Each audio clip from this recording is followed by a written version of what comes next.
Hello everyone. Today we will start with our next topic, that is osmotic pressure. In the previous video we have discussed osmosis. In osmosis the movement of pure solvent from pure solvent to solution, or in another way we can say that only solvent can move from high concentration solvent to low concentration solvent. ये हमने पढ़ा था. अब solvent में दो compartment लिए थे हमने. एक कंपार्टमेंट में हमने प्योर सॉल्वेंट लिया था और दूसरे कंपार्टमेंट में हमने सॉल्यूशन लिया था. अब दोनों में सॉल्वेंट होता है. प्योर सॉल्वेंट तो वैसे ही सॉल्वेंट, और सॉल्यूशन में भी दो कंपोनेंट होते हैं, सोल्यूट एंड सॉल्वेंट, और उनके बीच एक मेम्ब्रेन होती है, सेमी परमेबल मेम्ब्रेन. अब सेमी वर्ड का यूज़ किया जाता है. सेमी मीन्स पार्शली, मतलब पार्शली का मतलब ये हुआ कि वहाँ से सिर्फ एक चीज़ पास होगी, सोल्यूट एंड सॉल्वेंट से. तो only solvent can move, solute move नहीं होता है. अब मूवमेंट ऑफ सॉल्वेंट के बेस पे हमने ये देखा कि कौन सा सॉल्वेंट मूव करेगा, प्योर सॉल्वेंट से या सोल्यूशन से. तो मूवमेंट को जब हमने डिस्कस करना था तो उस केस में हमने देखा कि सॉल्वेंट जो है वो मूव करेगा from high concentration to low concentration. It means कि जिसकी कंसंट्रेशन सॉल्वेंट की ज़्यादा होगी वहाँ से लेके जिसमें सॉल्वेंट की कंसंट्रेशन कम होगी उस साइड जाएगा. तो प्योर सॉल्वेंट में सॉल्वेंट की कंसंट्रेशन ज़्यादा होती है. सॉल्यूशन में सॉल्वेंट तो होता है मगर सोल्यूट भी होता है, उसी कारण वहाँ पे सॉल्वेंट की कंसंट्रेशन थोड़ी कम पड़ जाती है. और वैसे भी हमने पढ़ा है कि कोई चीज़ जब पास होती है तो कहाँ से पास होती है, high pressure to low pressure. जिस चीज़ का प्रेशर ज़्यादा है वो जाती है पास, वो पास हो जाएगी, और जिस चीज़ का प्रेशर कम है वो कम पास होगी. तो प्रेशर से भी चीज़ें पास होना शुरू हो जाती हैं. तो प्रेशर किसका ज़्यादा होता है, प्योर सॉल्वेंट का भी प्रेशर ज़्यादा होता है as compare to solution. Solution में क्यों कम होगा ये भी हमने डिस्कस किया था, क्योंकि सोल्यूट सॉल्वेंट इंटरेक्शन आ जाती है वहाँ पे. तो वहाँ पे कहीं ना कहीं सॉल्वेंट का प्रेशर कम हो जाता है. तो इसी कारण जब भी हमने डिस्कस किया कि मूवमेंट ऑफ सॉल्वेंट कहाँ से होगी तो हमने एक वर्ड का यूज़ किया, high concentration to low concentration. और उसका बेसिस क्या था, बेसिस यही था कि जिसका प्रेशर ज़्यादा होगा वहीं से चीज़ें मूव करेंगी. प्रेशर जहाँ से ज़्यादा होता है वहीं से चीज़ें मूव करती हैं. तो इस केस में हमने ये पढ़ा था. अब आप देखें जैसे झरने का पानी ऊपर से नीचे को क्यों आता है, प्रेशर से. प्रेशर से आता है भाई ऊपर से नीचे, क्योंकि प्रेशर है पानी का, तो नीचे साइड प्रेशर ज़्यादा होता है. तो वैसे ही कंसेप्ट हमने यहाँ लगाया है, जहाँ ढलान तो नहीं की, यहाँ सेम लेवल पे रखा है, मगर फिर भी प्रेशर में फ़र्क होता है. प्योर सॉल्वेंट का प्रेशर सॉल्यूशन वाले सॉल्वेंट से ज़्यादा होता है. इसको हमने बोला था ओस्मोसिस में, यही पढ़ा था. अब ओस्मोसिस कब आएगी, what is the necessary condition for osmosis. तो अगर हम देखें नेसेसरी कंडीशन, तो वैसे तो हमने पढ़ी नहीं कोई नेसेसरी कंडीशन, जब मैंने कोई वीडियो में कवर की हो, मगर फिर भी हम यहाँ से एक डेफिनेशन से आइडिया लगा सकते हैं कि नेसेसरी कंडीशन क्या होनी चाहिए. अगर जिसने बिल्कुल सही ढंग से वीडियो देखे हैं, उसको अंडरस्टैंड किया है, वो इस क्वेश्चन का आंसर दे सकता है, what is the necessary condition for osmosis. तो ओस्मोसिस के लिए नेसेसरी कंडीशन क्या होगी. तो ओस्मोसिस के लिए नेसेसरी कंडीशन यही है कि जो हमने सॉल्यूशन लिया है और सॉल्वेंट लिया है उनके प्रेशर में डिफरेंस आना चाहिए. If their pressure is same, अगर उनका प्रेशर सेम हो गया तब ओस्मोसिस नहीं होगी, तब ओस्मोसिस नहीं होगी. जैसे सॉल्वेंट का प्रेशर होगा वैसे ही सॉल्यूशन में भी सॉल्वेंट का प्रेशर होगा. नो डाउट सॉल्यूशन में जो सॉल्वेंट का प्रेशर है वो कम होगा. As compare to pure solvent. तो क्या हम ओस्मोसिस को रोक सकते हैं? और दूसरा क्वेश्चन, क्योंकि प्रेशर का डिफरेंस तो आ रहा है, क्या ओस्मोसिस को रोका जा सकता है? तो इसका आंसर है yes, we can stop osmosis.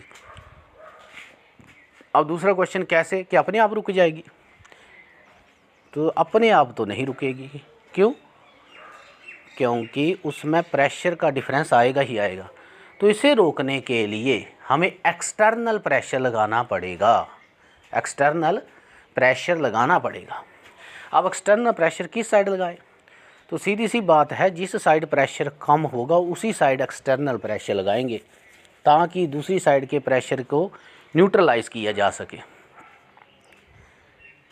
तो यहाँ पे ये दो कंपार्टमेंट लेते थे हम, एक प्योर सॉल्वेंट का, एक सोल्यूशन का, और बीच में सेमी परमेबल मेम्ब्रेन होती थी। तो प्रेशर जो होगा वो किस साइड डेवलप होगा?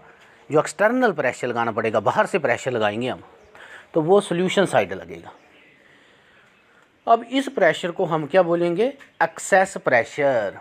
और इस एक्सेस प्रेशर को अप्लाई करके हम क्या कर सकते हैं? ओस्मोसिस को स्टॉप कर सकते हैं। तो इसको हम बोलते हैं osmotic pressure. This is the osmotic pressure. तो ऑस्मोटिक प्रेशर की डेफिनेशन क्या हुई फिर? The excess pressure which must be applied to stop osmosis. Extra pressure जो हम लगाएं जिससे कि ओस्मोसिस बंद हो जाए, ओस्मोसिस होना बंद हो जाए। तो यहाँ पे दो कंपार्टमेंट फिर लिए गए हैं। डायग्राम में देखें अगर हम, तो compartment A and compartment B. Compartment A है प्योर सॉल्वेंट और कंपार्टमेंट बी है सॉल्यूशन, जिसमें सोल्यूट भी है और सॉल्वेंट भी है। तो अगर हम एक आइडिया लगाएं कि कैसे इसको ओस्मोटिक प्रेशर को अंडरस्टैंड करें, तो हम यहाँ सपोज करके चले हैं कि प्रेशर जो सॉल्वेंट ए का है वो है 0.7 एटमॉस्फेरिक प्रेशर, और जो कंपार्टमेंट बी में है सॉल्वेंट उसका प्रेशर कितना होगा? नेचुरल सी बात है 0.7 से कम होगा, और हमने यहाँ मान के चलें 0.3 एटमॉस्फेरिक प्रेशर, क्योंकि उसमें सोल्यूट सॉल्वेंट इंटरेक्शन के कारण सॉल्वेंट का प्रेशर कम हो जाएगा। अब हम बाहर से एक्सटर्नल प्रेशर लगा रहे हैं। देखिए अगर डायग्राम में, तो ऊपर एक एरो लगाया हुआ जिसमें मैंने लिखा है 0.4 एटमॉस्फेरिक प्रेशर। तो 0.4 क्यों लगाया जो एटमॉस्फेरिक? क्योंकि हमने ओस्मोटिक प्रेशर डिस्कस करना, और ओस्मोटिक प्रेशर की डेफिनेशन क्या है? The excess pressure which must be apply to stop osmosis. और ओस्मोसिस कब स्टॉप होगी? जब कंपार्टमेंट ए और कंपार्टमेंट बी दोनों में सॉल्वेंट का प्रेशर बराबर हो जाए। तो अब डिस्कस करते हैं कंपार्टमेंट ए में। कंपार्टमेंट ए में प्रेशर ऑफ प्योर सॉल्वेंट है, कंपार्टमेंट बी में प्रेशर ऑफ सोल्यूशन है। तो पी ए की वैल्यू कितनी हुई? 0.7 एटमॉस्फेरिक, और पी बी की वैल्यू कितनी है? 0.3 एटमॉस्फेरिक। और 0.3 को 0.7 के बराबर करना है तो कितना एक्सटर्नल प्रेशर आना चाहिए? तो आपको पता है कि stop osmosis P A is equal to P B. P A P B के बराबर होना, तो 0.7 0.3 तो 7 के बराबर नहीं होता, 0.7 के बराबर। तो इसमें हम एक्सटर्नल प्रेशर लगाएंगे। कितना लगाएंगे? तो 0.7 में से 0.3 को माइनस करें तो कितना आया? 0.4। तो 0.4 एटमॉस्फेरिक प्रेशर लगाएंगे। उस प्रेशर से क्या होगा? पी ए 0.7 का 7 ही रहेगा, मगर पी बी जो कि 0.3 था वो 0.7 हो जाएगा, उसकी वैल्यू 0.7 हो जाएगी। अब दोनों का प्रेशर सेम हो गया, तो ऐसी कंडीशन में ओस्मोसिस रुक जाएगी। और इस प्रेशर को जो हमने एक्स्ट्रा प्रेशर लगाया, जो एक्सटर्नल प्रेशर लगाया, या एक्सेस प्रेशर लगाया, उस प्रेशर को हम सिंपल प्रेशर नहीं बोलेंगे, उसको हम डिफाइन करेंगे एज ए ओस्मोटिक प्रेशर। उसको हम ओस्मोटिक प्रेशर बोलेंगे। तो ये था ओस्मोटिक प्रेशर का कंसेप्ट। तो ओस्मोटिक प्रेशर में ओस्मोसिस हमने पढ़ी थी। ओस्मोसिस को रोकने के लिए ओस्मोटिक प्रेशर अप्लाई किया जाता है। तो यहाँ से हमने ये पढ़ा कि ओस्मोसिस में मूवमेंट होती थी सॉल्वेंट की from pure solvent to solution, और ये स्पॉन्टेनियस प्रोसेस है ओस्मोसिस, क्योंकि अपने आप होगी प्रेशर डिफरेंस होने के कारण। अब इस स्पॉन्टेनियस प्रोसेस को रोकना है, तो रोकने के लिए हमें एक्सटर्नल प्रेशर लगाना पड़ेगा, क्योंकि नॉन स्पॉन्टेनियस प्रोसेस होगी जो हम रोकेंगे इसको। जो ओस्मोटिक प्रेशर डेवलप हुआ वो नॉन स्पॉन्टेनियस प्रोसेस है। नॉन स्पॉन्टेनियस का मतलब ये हुआ कि अपने आप नहीं होगी ये, इसमें कुछ हमें बाहर से कोई ना कोई चेंजेस करने पड़ेंगे, या कोई एक्स्ट्रा फोर्स लगानी पड़ेगी, एक्स्ट्रा प्रेशर लगाना पड़ेगा, तब हम ओस्मोसिस को रोक सकते हैं। तो यहाँ से एक बात क्लियर होगी कि ओस्मोसिस को रोका जा सकता है, ओस्मोसिस कैन बी स्टॉप्ड। अब यहाँ से एक और क्वेश्चन अराइज होता है, क्या हम ओस्मोसिस को रिवर्स कर सकते हैं?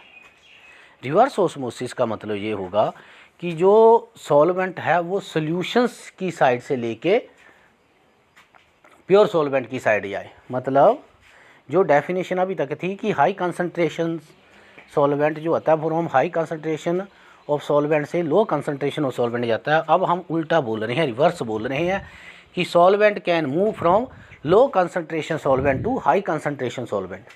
तो वहाँ से यानी कि solution to solvent, is it possible? तो यहाँ से हमें ओस्मोटिक प्रेशर से ये आइडिया लगा कि जो ओस्मोसिस हो रही थी उसको रोका जा सकता है। तो अगर उसको रोका जा सकता है तो उसे रिवर्स भी किया जा सकता है। अब रिवर्स कैसे करें? रिवर्स करने के लिए हमें ओस्मोटिक प्रेशर जो है पहले तो वहाँ तक पहुँचना है, यानी कि ओस्मोसिस को स्टॉप करना है, फिर थोड़ा सा एक्स्ट्रा प्रेशर लगा देना है, और थोड़ा एक्स्ट्रा प्रेशर लगाना है, जिससे कि pressure of solution become more than pressure of pure solvent, तब वो मूवमेंट करेगा। तो अब हम इसको डिस्कस करते हैं, रिवर्स ओस्मोसिस।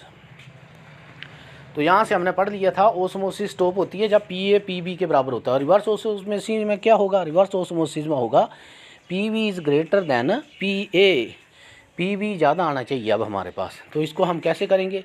पहले तो डेफिनेशन देखते हैं, व्हाट इज़ रिवर्स ओस्मोसिस?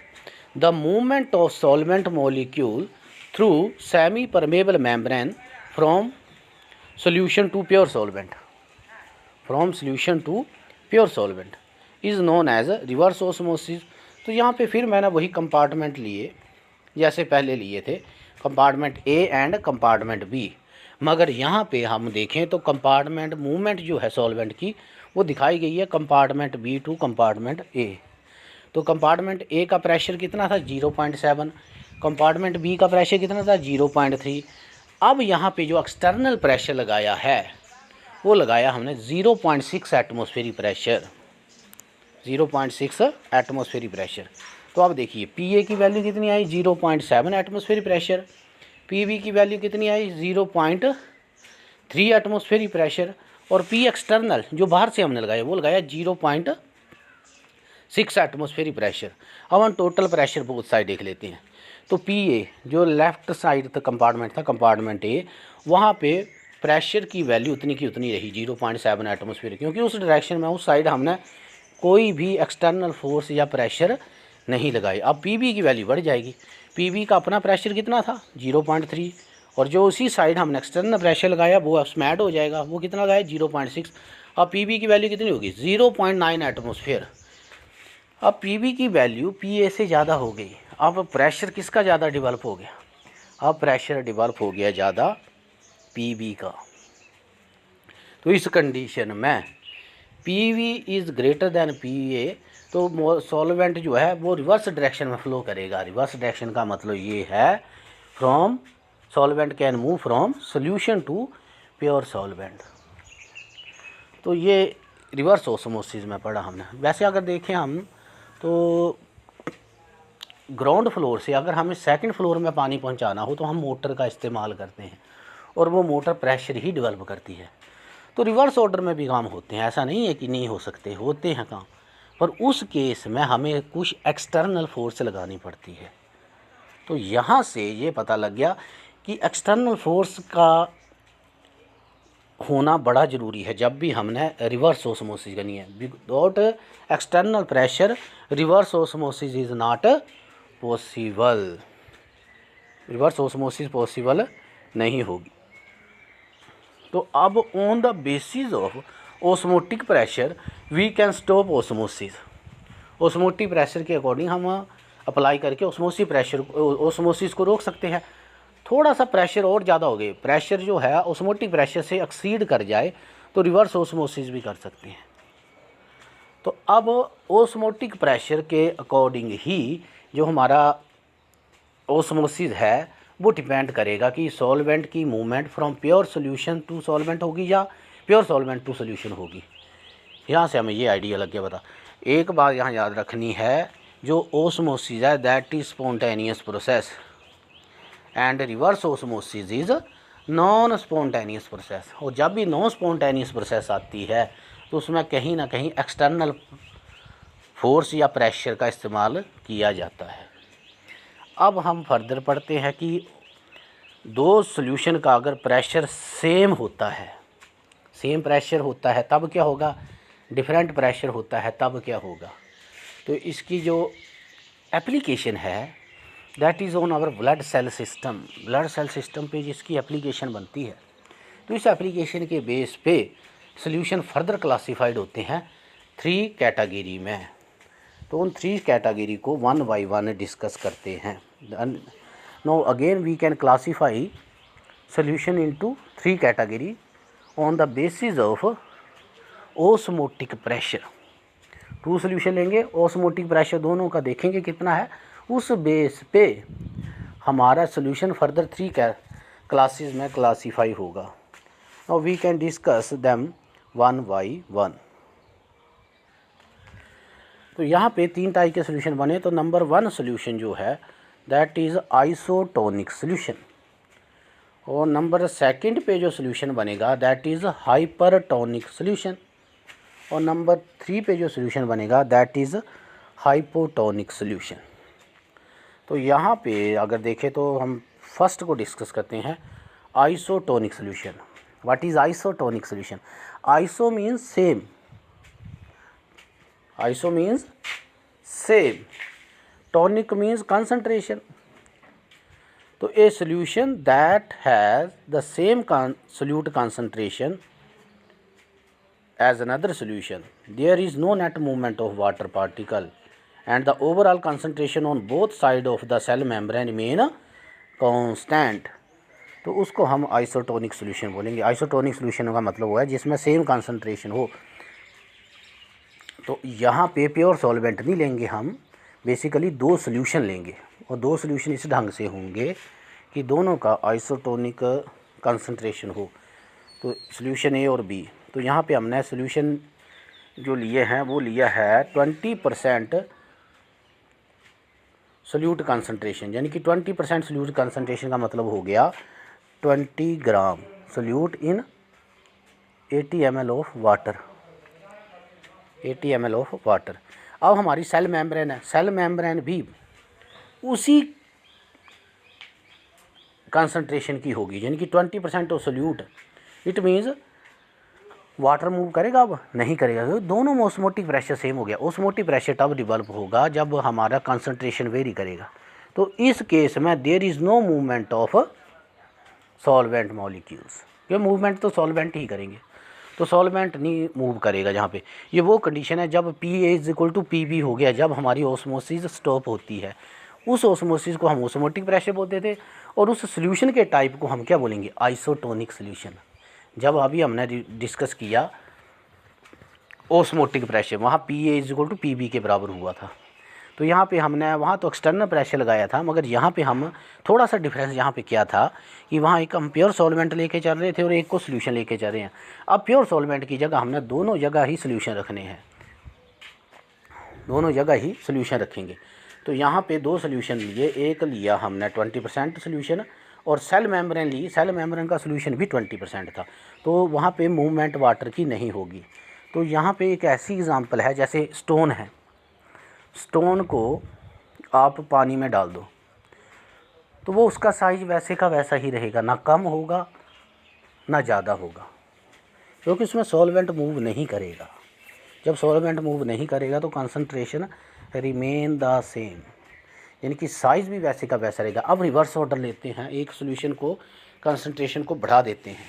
तो दूसरा सोल्यूशन डिस्कस करते हैं, hypertonic solution. Hyper means more. तो एक में सोल्यूट की कंसंट्रेशन ज़्यादा हो जाएगी और एक में सोल्यूट की कंसंट्रेशन कम होगी।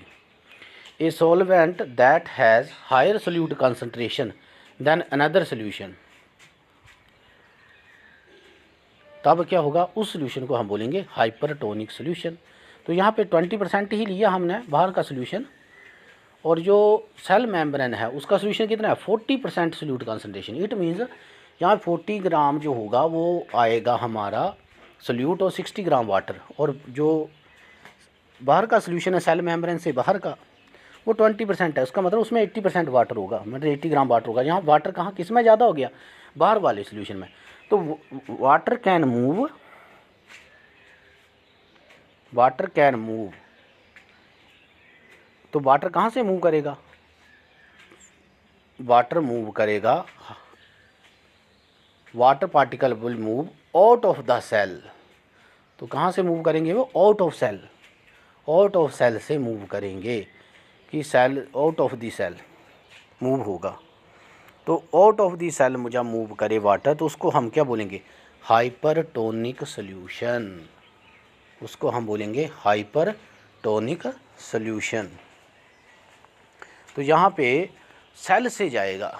अब देखो जब किसी सेल से वाटर निकलना शुरू होगा, जैसे आरबीसी है हमारे रेड ब्लड सेल, जब उनसे वाटर मूव करेगा उधर से हाइपरटोनिक सॉल्यूशन, यानी कि उसमें सेल से वाटर मेम्ब्रेन वाटर जाएगा cell to our external part of the body. तो उस केस में वो जो सेल है वो श्रिंक हो जाएगा, उसमें वो श्रिंक होगा।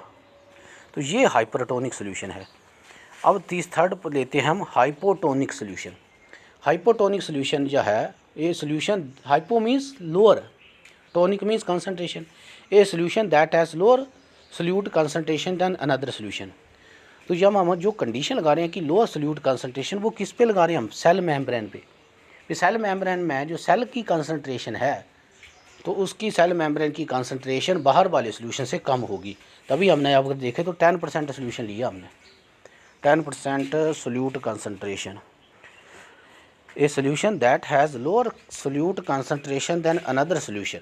तो इस केस में वाटर कहाँ से मूव करेगा, रिवर्स ऑर्डर में हो जाएगा। Water particle will move into the cell, क्योंकि जो कंसंट्रेशन है वो 10% सोल्यूट कंसंट्रेशन, 90% वाटर है, और जो बाहर वाला सोल्यूशन उसमें 20% सोल्यूट कंसंट्रेशन और 80% वाटर है।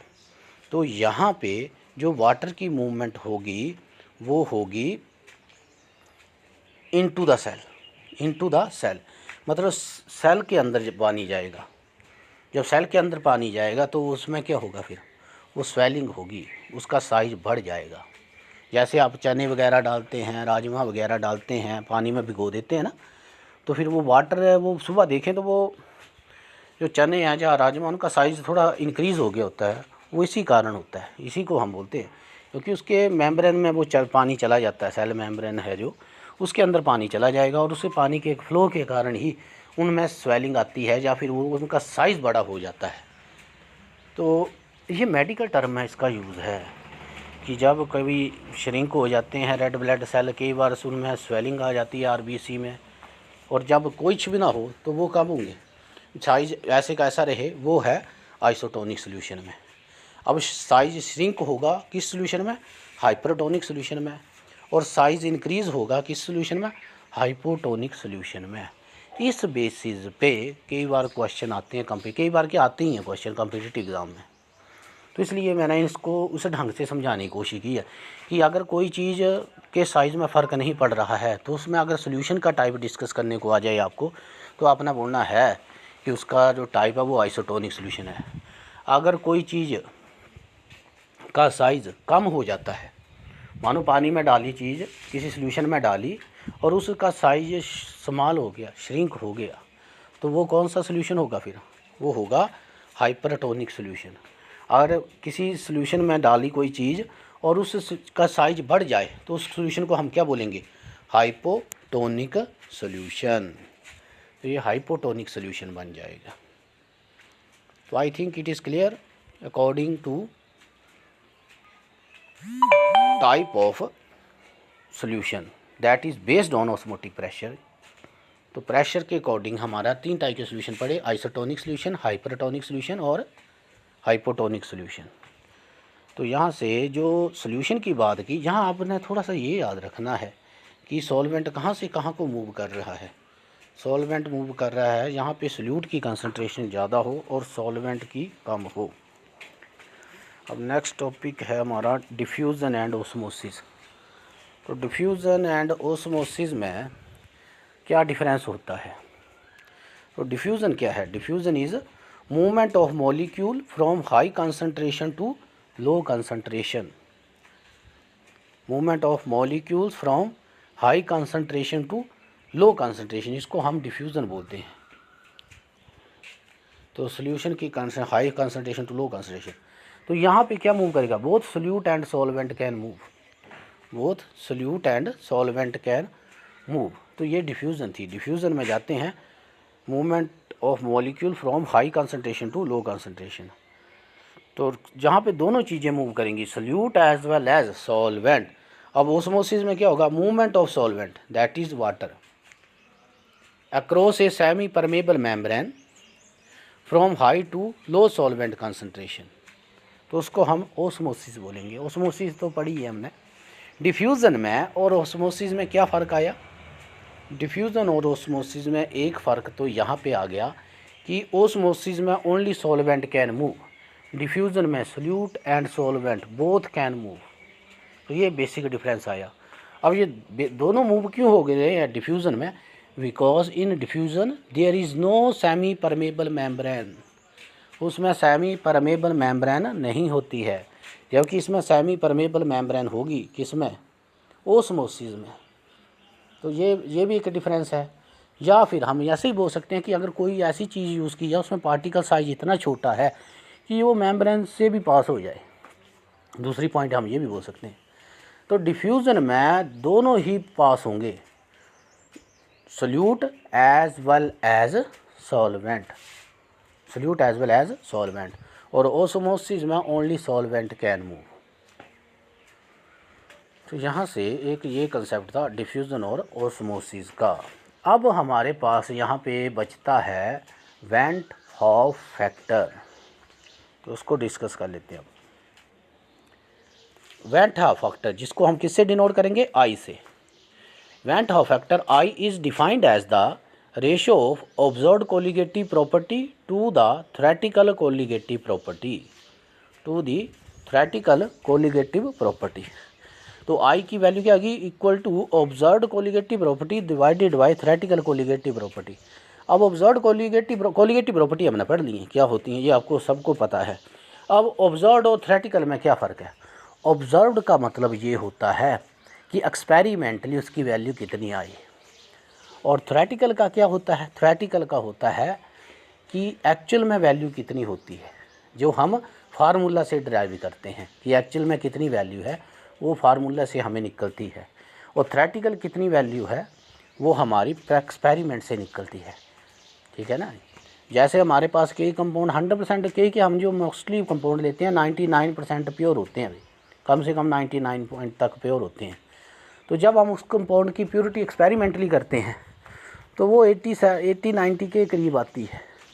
तो जो एक्सपेरिमेंटल वैल्यू है उसको हम ऑब्जर्व्ड कोलिगेटिव प्रॉपर्टी बोलेंगे, और जो एक्चुअल वैल्यू है यानी कि 99% तक का कंपाउंड प्योर था उसे हम क्या बोलेंगे? Theoretical value.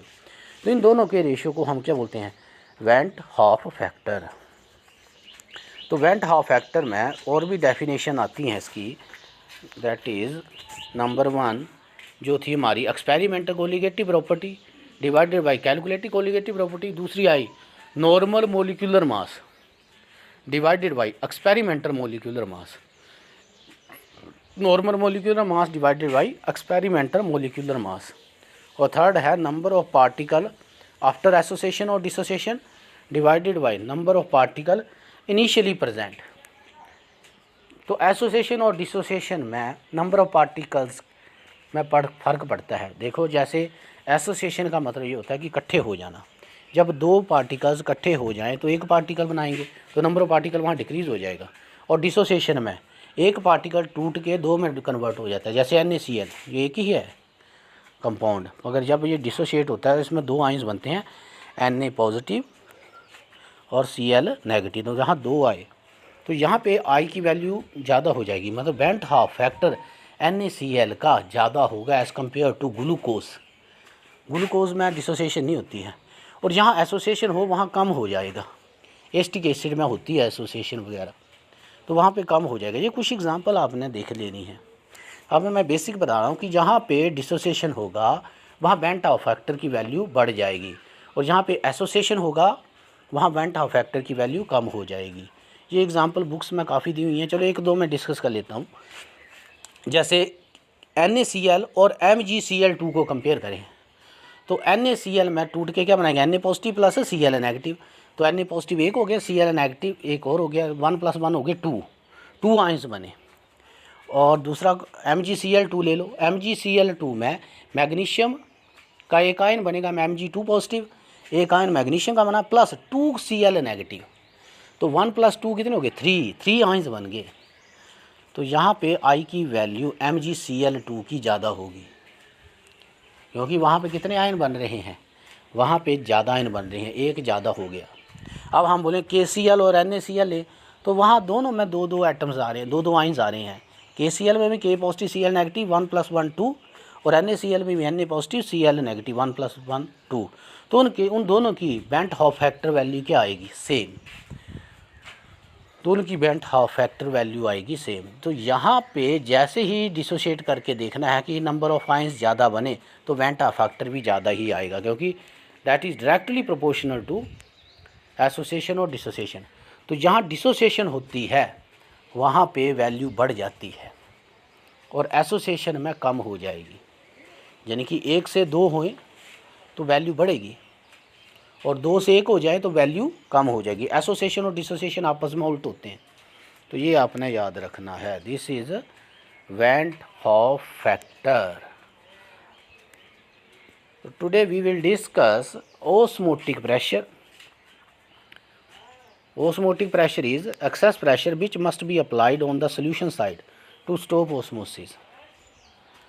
Then we will discuss reverse osmosis. On the basis of pressure, the solution are further classified into 3 categories. That is, number 1 isotonic solution, number 2 hypertonic solution, and number 3 hypotonic solution. Iso means same. If both solution have same concentration, then that solution is known as isotonic solution. Number 2 hypertonic solution. Hyper means more, tonic means concentration. If there is one solution is more concentrated as compared to another solution, then that solution is known as hypertonic solution. अब hyper means high value, hypertonic solution जब होगा तो यहाँ पे हम cell की बात करेंगे। सेल का सोल्यूशन, सेल मेम्ब्रेन जो होंगी, जो सेल सोल्यूशन होगा, RBC ले लो चाहे रेड ब्लड सेल, तो उनके जो कंसंट्रेशन होगी वो ज़्यादा होगी, दैट इज़ मोर, कंसंट्रेशन क्या हो जाएगी, मोर, तो वो केस आएगा हाइपरटोनिक सोल्यूशन में, सेल की कंसंट्रेशन जब ज़्यादा आए दूसरे सोल्यूशन से। अब जब हाइपोटोनिक, जब सेल की कंसंट्रेशन कम आए, सेल की कंसंट्रेशन क्या आए, कम आए फ्रॉम अनदर सोल्यूशन। तो देखो ये था, और इसका मेडिकल टर्म में यूज़ ये होता है, जैसे कई बार ब्लड थिक हो जाता है, कई बार ब्लड पतला होता है, तो थिक और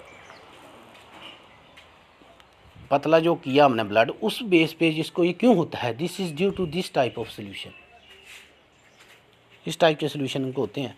जब थिक हो जाए ब्लड तो क्या होती है, हाइपरटेंशन, उसमें BP बढ़ता है जब ब्लड थिक हो जाए, और जब ब्लड थिन हो जाए, पतला हो जाए, तो उस केस में क्या होगा, BP लो हो जाएगा, क्योंकि मूवमेंट ज़्यादा होगी, मूवमेंट ज़्यादा होगी तो BP लो हो जाएगा।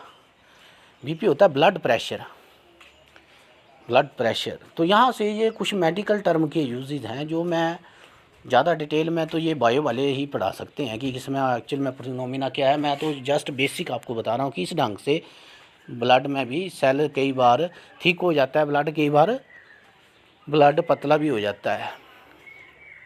तो ये इन सोल्यूशन के बेस पे होता है कि अगर ये सोल्यूशन डिस्टर्बेंस हो जाए बॉडी में तो उस केस में ब्लड का जमना या थिक होना पॉसिबल है और ब्लड का पतला होना भी पॉसिबल है।